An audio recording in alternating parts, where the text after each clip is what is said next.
What's going on, guys? Marcus Crockett back with another video. I'm about to tell you a mistake that I made, and hopefully you don't have to make the same mistake. So this past weekend, I'm in Seattle, and me and my wife were up there. And while we're up there, we decided we're just going to go ahead and do a couple of inspections on a few accounts. No big deal, right?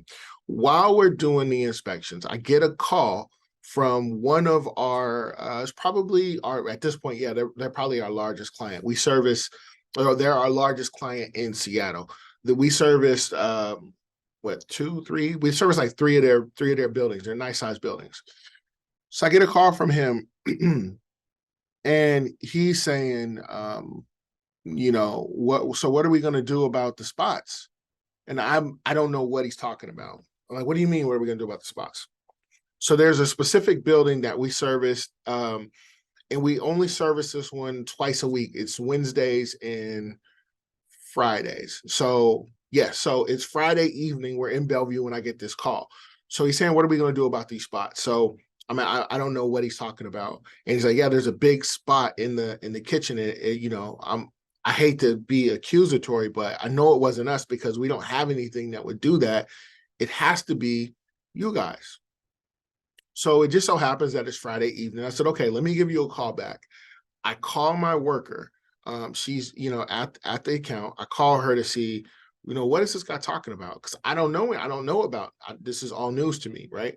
Call him to see what he's talking about. And she goes in and she tells me what happened. Now, before I get into exactly what happened, right, let me give you a little bit of context on why this was even used in the first place. We've been having some issues with this particular account floor, right? The floor is a concrete floor. Now, when the normal staff comes in during the day, right, to do the job that they do at the account, they always say, hey, the account is really clean, but for some reason, there's always these streaks on the floor. There's always streaks on the floor. Mind you, it's concrete. It's a concrete floor. So I know that you're not supposed to use anything.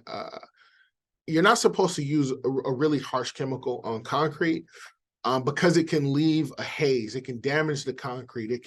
Where you have to go in and polish it and buff it and do all that type of stuff. So I know that you don't really want to use anything harsh or really anything that's, really acidic on concrete. So this thing has been going on. Like it's been going on for a while, right? And it's the same thing. Like I know that it needs to be polished, but in the meantime, it looks like it's not being cleaned properly, right? Because it looks like there's just haze. Like it looks like maybe there's a dirty mop, or the mop water isn't clean. Something it looks kind of like that, right? So I get a text message from the operations manager who manages all of these accounts, and she's like, "Hey, you know, I let everyone know that we're working on the floor, but I'm going to go ahead and give this chemical to your worker and just have her use that." I ended up seeing the text message late. By the time I saw it, it's already too late. They're already using it.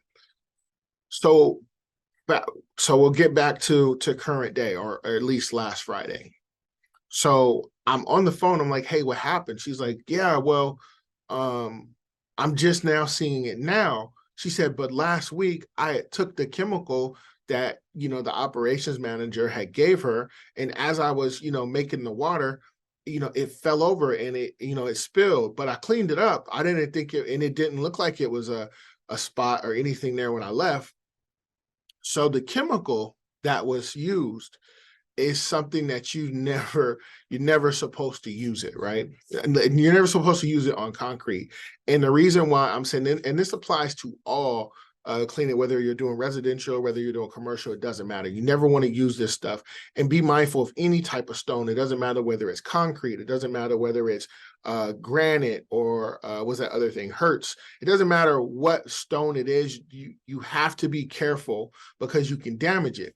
So the chemical that I'm talking about it's common, right? And it's vinegar, right? This is vinegar. So you cannot use vinegar. You cannot use, lemon juice. And I know that a lot of the time people want to do like the whole natural thing and they're looking to, oh, well, it's natural, it must be okay.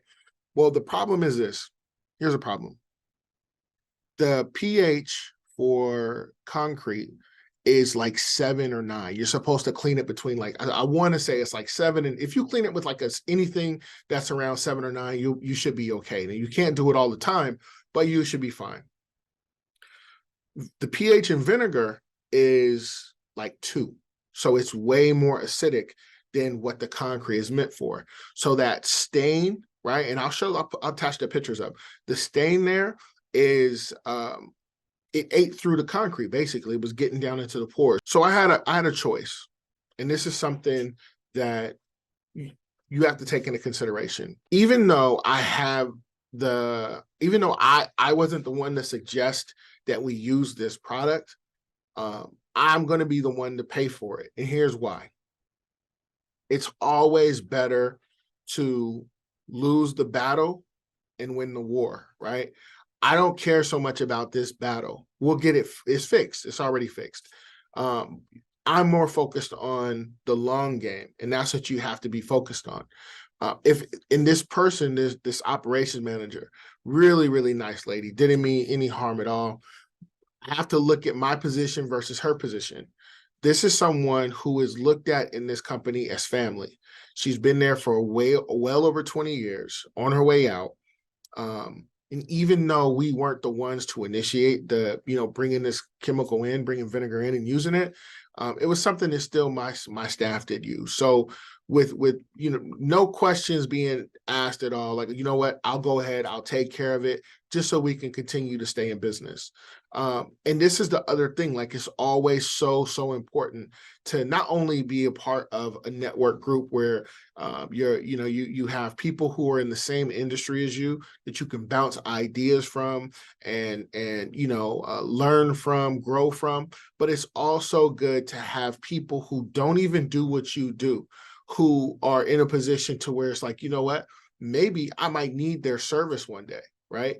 And that's what this situation is. Like, I have a window guy, I have a carpet cleaning guy, I have a strip and wax guy, but I also have people who come in and install and replace windows. I have a person who comes in and restores concrete.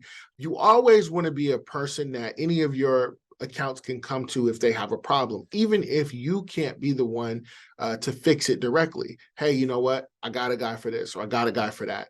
You always want to be useful, okay? Not only do you want to go in and make sure that you're doing a good job and you're doing the things that you said that you were going to be able to do, but that you just want to be a good resource for anyone who has any type of problems. Kind of like those Swiss Army knives. They got everything on those things, right? It's one tool and it can do multiple different things. So you always just want to make sure that your network is on point and that, you know what I mean, you're there that you can help them solve any type of problem. Yeah, guys, like always, the links to all consultations and walkthroughs are down below. Guys, that's it for today's video. But like I always say, in the game of business, spectators are going to watch, but hustlers get into the game so they can win. I'm always dropping jewels. Just make sure you're in position to pick them up. You do that by liking, commenting, and subscribing. Once again, my name is Marcus Crockett. I'll catch you in the next one. Peace.